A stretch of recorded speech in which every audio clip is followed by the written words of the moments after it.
Hello friends, सीमांक vlog में आपका स्वागत है। आज हम क्लास 10वीं के इतिहास का दूसरा चैप्टर लाए हैं, जो है भारत में राष्ट्रवाद। इस अध्याय में हम पढ़ेंगे कि 1920 के दशक में हुए जो असहयोग और सविनय अवरोध आंदोलन के बारे में जानेंगे, और साथ ही प्रथम विश्व युद्ध और खिलाफत आंदोलन और राष्ट्रवाद के उदय के कारणों और परिणामों का भी अध्ययन करेंगे इस चैप्टर में हम। तो चलिए फर्स्ट क्वेश्चन पढ़ते हैं। उस प्रक्रिया का नाम बताना है जिसके द्वारा औपनिवेशिक राज्यों ने लोगों को सेना में शामिल होने के लिए जबरन भर्ती किया था। तो इसका आंसर होगा हमारा थर्ड। तो सैनिकों ने क्या कहा था, जबरन भर्ती करने के लिए उनको ज़बरदस्ती करी थी औपनिवेशिक राज्य ने लोगों को सेना में भर्ती करने के लिए। तो इसके अंदर हमारा थर्ड ऑप्शन बिल्कुल करेक्ट होगा।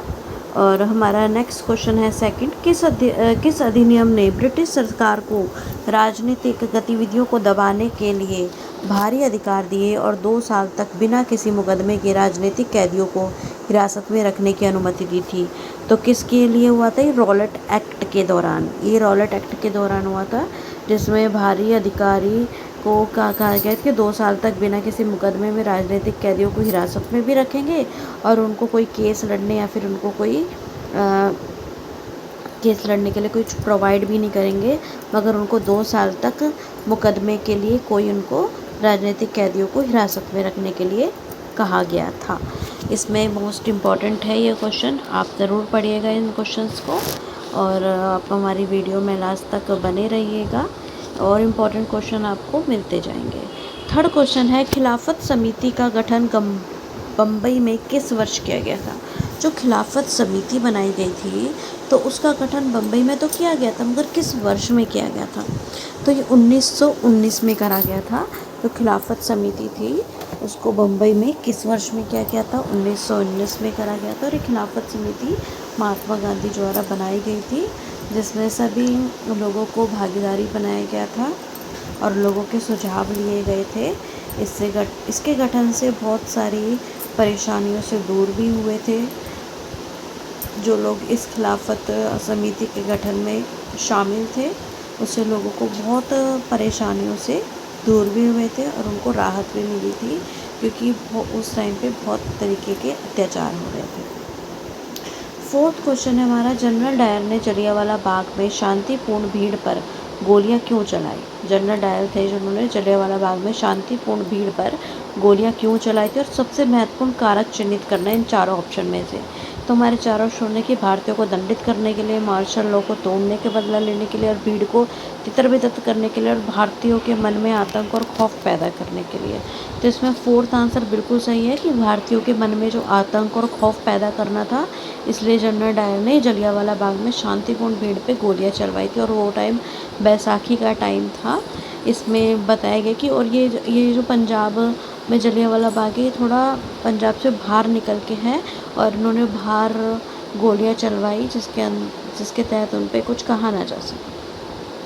फिफ्थ क्वेश्चन है, किस अधिनियम के तहत बागान श्रमिकों को बिना अनुमति के चाय बागानों को छोड़ने की अनुमति नहीं थी? यानी कि किस अधिनियम के तहत बागान श्रमिक जो बागान करते थे, उन श्रमिकों को, उन मज़दूरों को बिना अनुमति के चाय बागान छोड़ने की अनुमति नहीं थी? तो इसका आंसर होगा हमारा अंतर्देशीय उत्प्रवास अधिनियम के तहत।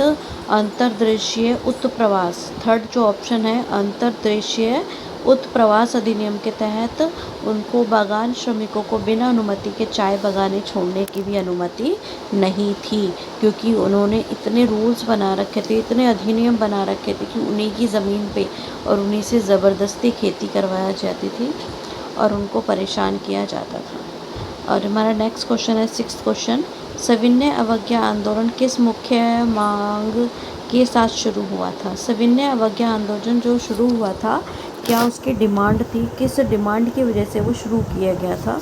तो फर्स्ट ऑप्शन है अस्पृश्यता का उन्मूलन के लिए, दहेज उन्मूलन के लिए, नमक कानून का उन्मूलन के लिए, या फिर इनमें से कोई भी नहीं। तो इसका थर्ड ऑप्शन बिल्कुल सही होगा, नमक कानून के उन्मूलन। जो नमक कानून था उसके उन्मूलन के लिए सविनय अवज्ञा आंदोलन शुरू हुआ था।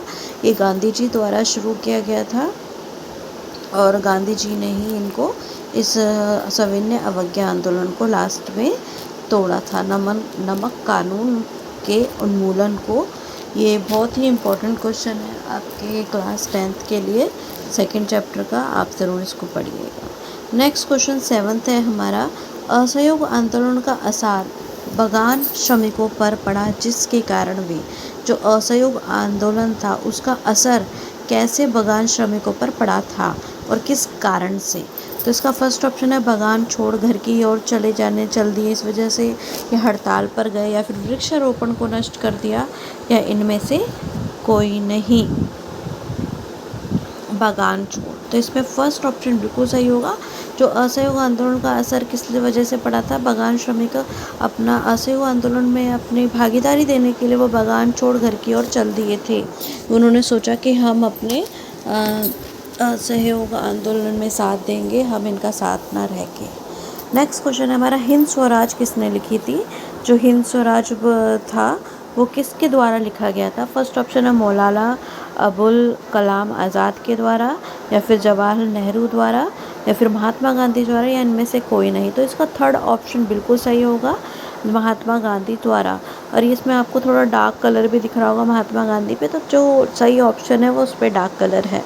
तो महात्मा गांधी इसमें बिल्कुल सही आंसर होगा। जो हिंद स्वराज महात्मा गांधी द्वारा लिखी गई थी।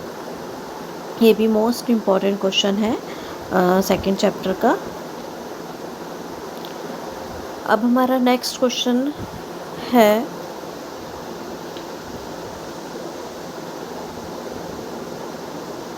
नौ 1930 में दलितों को दलित वर्ग संघ में किसने संगठित किया था।